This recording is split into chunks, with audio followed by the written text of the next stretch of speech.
హిజాబ్ లేకపోతే బురఖా, ముసుగు, మేలి ముసుగు, బురఖా ధరించి విద్యా సంస్థల కాలేజీలకో స్కూళ్ళకో వెళ్ళొచ్చా వెళ్ళకూడదా?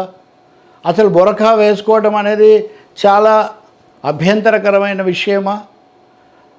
శతాబ్దాల తరబడి దేశంలో ఉన్నటువంటి ఒక వేషధారణను, మహిళలకు సంబంధించిన వేషధారణను, అది ఒక మతానికి చెందిన వాళ్ళే చేస్తుండొచ్చు. దాన్ని కర్ణాటకలో ఉన్న విద్యా సంస్థలు యడ్యూరప్ప ముఖ్యమంత్రిగా ఉన్నప్పుడు అప్పుడు ప్రశ్నించి వాళ్ళు దానికి ఆటంకపరిచారు. మీరు హిజాబ్ బురఖా వేసుకొని మీరు కాలేజీలకు రాకూడదని అభ్యంతరం పెట్టారు. అవి ప్రైవేట్ స్కూళ్ళు, గవర్నమెంట్ స్కూళ్ళు ఇవన్నీ ఉత్తర్వులు కూడా జారీ చేశారు. కోర్టులకు వెళ్తే రకరకాలైనటువంటి అనుమతులు లేకపోతే అభ్యంతరాలు చెప్పే కోర్టులు కూడా కొంతవరకు రకరకాలుగా చెప్పడంతో ఆ దేశంలో గజిబిజి ఏర్పడింది. ఈ కేసు సుప్రీంకోర్టు వరకు కూడా వెళ్ళింది. అప్పుడు మళ్ళీ ఎందుకో సద్దుమణిగింది. కర్ణాటకలో కూడా ఆ తర్వాత దాన్ని కొంచెం సడలించారు, పాక్షికంగా కొంతవరకు అమలు చేశారు. కానీ ఇప్పటికీ కర్ణాటకతో సహా దేశవ్యాపితంగా ఇదొక సమస్యగానే ఉంది. అసలు స్కూలుకో కాలేజీకో వచ్చే వాళ్ళు అందరూ ఒకటే యూనిఫామ్ వేసుకొని రావాలన్నప్పుడు వీళ్ళు బురఖా వేసుకోవడానికి మటుకు ఎందుకు అనుమతిస్తారు, పర్మిట్ చేస్తారు? ఇది అపీజ్మెంట్ పాలసీ, బుజ్జగింపు విధానం. మైనారిటీల పట్ల, ముస్లింల పట్ల ఎందుకు ఇటువంటివి చూపిస్తున్నారు అని చాలామంది వీరోచితంగా దాని మీద ధ్వజమెత్తుతూ ఉంటారు. కానీ ఇలాంటి వాళ్ళందరికీ తిరుగులేని సమాధానం సుప్రీంకోర్టు నుంచే ఈరోజు వచ్చింది. ముంబైలో ఉన్నటువంటి ఒక ప్రైవేట్ కాలేజీ, అక్కడ అమ్మాయిలు ఈ హిజాబ్ ధరించకూడదు, అలాగే ముసుగు వేసుకోకూడదు అని వాళ్ళు ఆంక్షలు పెట్టారు. వీటిని కోర్టులో సవాల్ చేశారు. కొంతమంది అమ్మాయిలు ఖచ్చితంగా ఎందుకు మాకు ఇష్టమైనట్టుగా మేము వస్తాము, మా అలవాట్లు మావి అని వాళ్ళు ఆక్షేపించారు. అయినా రాకూడదు, పరీక్షలు కూడా రాయకూడదు అని ఆంక్షలు పెడితే వాళ్ళు ముంబై హైకోర్టును ఆశ్రయించారు. ముంబై హైకోర్టు నిజమే, కాలేజీ స్కూల్ అన్నప్పుడు యాజమాన్యం చెప్పినట్టు వినాలి కదా, అందరూ ఒకటే విధంగా ఉండాలి కదా, ఒక్కొక్కరు ఒక విధంగా ఉంటే ఎలా చదువు సాగుతుంది అని హైకోర్టు కూడా వాళ్ళనే బలపరిచి ఆ హిజాబ్ను నిషేధించే ఉత్తర్వులను సమర్థించింది. సుప్రీంకోర్టుకు వెళ్ళారు.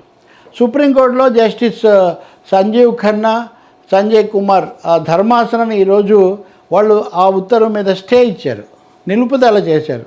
తర్వాత కేసు విచారణ కూడా చేస్తారు. స్టే ఇస్తూ వాళ్ళు ఏం చెప్పారు?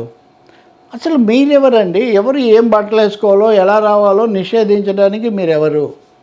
అలాగే ఎటువంటి అలంకారం చేసుకోవాలి, మీరు హిజాబ్ ముసుగు వేసుకోకూడదు, మీరు తిలకం పెట్టుకోకూడదు, ఇటువంటివి మీరు ఎలా చెప్తారు? రాజ్యాంగం ప్రకారం వాళ్ళకు ఉన్నటువంటి స్వేచ్ఛ ఉంది, రెండవది మత స్వేచ్ఛ కూడా ఉంది. అటువంటి అప్పుడు రకరకాల వేషధారణలు ఉంటాయి. ఉదాహరణకు మనకు కూడా తెలుసు, జుట్టు పెంచుకునే వాళ్ళు ఉంటారు, తీసేసే వాళ్ళు ఉంటారు, జడేసుకునే వాళ్ళు ఉంటారు, రకరకాల వాళ్ళు ఉంటారు. ఇలాగే ఉండాలని అందులో కూడా ముఖ్యంగా అమ్మాయిల మీద సిక్కులకు విధంగా ఉంటారు, బౌద్ధులకు విధంగా ఉంటారు. వీటన్నింటినీ కూడా చేసి కేవలం ఇక్కడ హిందూ ముస్లిం అనేటటువంటి సమస్యగా తీసుకొని వచ్చి ఆ ముసుగు వేసుకుంటే ఎలా కుదురుతుంది? కాలేజీలోకి వచ్చిన తర్వాత అందరూ ఒకటే ఉండాలి కదా. మరి అందరూ ఒకటే ఉండట్లేదు కదా. కొంతమంది బొట్టు పెట్టుకుంటారు, కొంతమంది పెట్టుకోరు. బొట్టు పెట్టుకోవడం మహాపరాధం కొన్ని మతాల్లో, కొంతమంది పెట్టుకుంటారు. ఒకటే విధంగా ఉండాలి అని ఈ దేశం ఒకటే విధమైన ఏకశిలా సదృశ్యమైనది కాదు కదా. భిన్న మతాలతో కూడినటువంటి, భిన్న విశ్వాసాలు కలిగినటువంటి దేశం ఇది. ప్రాంతాల వారీగా కూడా ఒక మతం వాళ్ళే అన్ని ప్రాంతాల్లో ఒక విధంగా ఉండరు, ఒక్కో చోట ఒక విధంగా ఉంటారు. ఇక్కడ చాలామంది లేవనెత్తిన అంశం ఏంటి? మిగతా సమాజాన్ని వదిలేయండి, విద్యా సంస్థలోకి కాలేజీలోకి వచ్చిన తర్వాత పిల్లలందరూ ఒకటే విధంగా ఉండాలి కదా. పిల్లలందరూ ఒకటే విధంగా ఉండాలన్నప్పుడు ఇది ముసుగు వేసుకుంటే, హిజాబ్ పెట్టుకుంటే, బురఖా వేసుకుంటే ఆటంకం కదా అని ఇక్కడ ప్రశ్న. మిగతా ఏ విధమైన వస్త్రధారణకు అటువంటిది లేదు కదా. ఒక 10 రకాలు ఉన్నప్పుడు ఒకరు కోర్టు ముందు ఈ ప్రైవేట్ కాలేజీలో వచ్చిన ఉత్తర్వు ఇది, దాని గురించి వాళ్ళ తరఫు న్యాయవాది ఈ మాట అడిగారు. అలా అయితే రకరకాలుగా వస్తారు. వాళ్ళు ఒక మాట అన్నారు, 400 మంది పిల్లలు ఉన్నారు, వీళ్ళలో ఎవరు అభ్యంతరం పెట్టలేదు, ఈ 10 మందే కోర్టు దాకా వచ్చారు, వీళ్ళకే వచ్చిందా, వాళ్ళందరికీ రాలేదు అని అడిగారు. అప్పుడు న్యాయమూర్తి అన్నారు, ఆ 10 మందికి అభ్యంతరం వచ్చింది, వాళ్ళు అడిగారు, మిగతా వాళ్ళు అడగలేదు. ఆ 10 మందికైనా అడిగే హక్కు ఉందా లేదా? ఉన్నప్పుడు ఎందుకు అడగరు? మీరు ఎందుకు ఆ విధమైన ఆంక్ష పెడతారంటే, కాదు, క్లాస్ రూమ్లోకి, తరగతి గదిలోకి వచ్చిన తర్వాత మాస్టర్ చెప్పేది లేకపోతే టీచర్ చెప్పేది వినాలన్నా వాళ్ళు వీళ్ళని గమనించాలన్నా ముఖానికి కనుక ముసుగుంటే ఆటంకం కదా, దానివల్ల చదువు కుదరదు కదా, అందుకని దాన్ని ఆపాల్సి వస్తుందంటే ఓకే.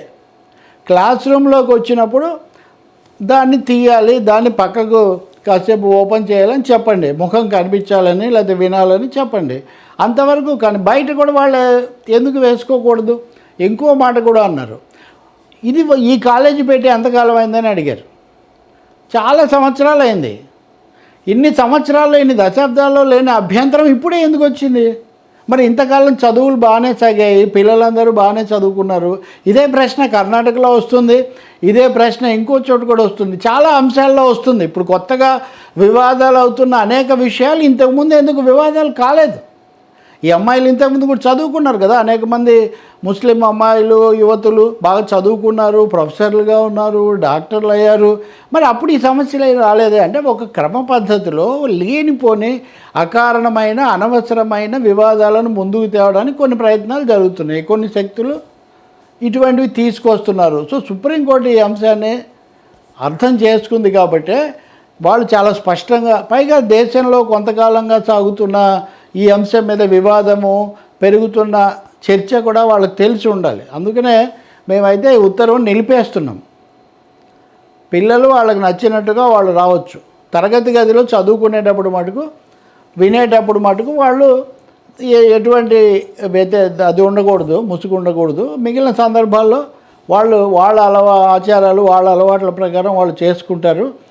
వీటన్నింటినీ శాసించడానికి ఫలానా విధంగానే ఉండాలి అంటే వేష భాషలు అంటారు, లేకపోతే ఆహారం అంటారు. ఆహారం మాంసాహారమా, మాంసాహారం అయితే ఏ మాంసం, ఇవన్నీ ఎవరు చెప్తారు? ఎక్కడున్నాయి? రాజ్యాంగంలో ఉన్నాయా? లేకపోతే సమాజ జీవితంలో అంతకుముందు ఉన్నాయా? లేవే, రకరకాలుగా. కాబట్టి వీటి మీద ఆంక్షలు పెట్టే ప్రయత్నం చేయకండి, మేమైతే స్టే ఇస్తున్నామని చెప్పారు. ఇది మనం స్వాగతించాలి. పరిష్కారం కూడా సుప్రీంకోర్టే పూర్తి విచారణ జరిపినప్పుడు మళ్ళీ ఇలాంటి సమస్యలు రాకుండా, వివాదాలు పెరగకుండా ఎలాంటి జాగ్రత్తలు తీసుకోవాలో కూడా న్యాయస్థానమే దిశానిర్దేశం చేస్తుందని మనం ఆశిద్దాం.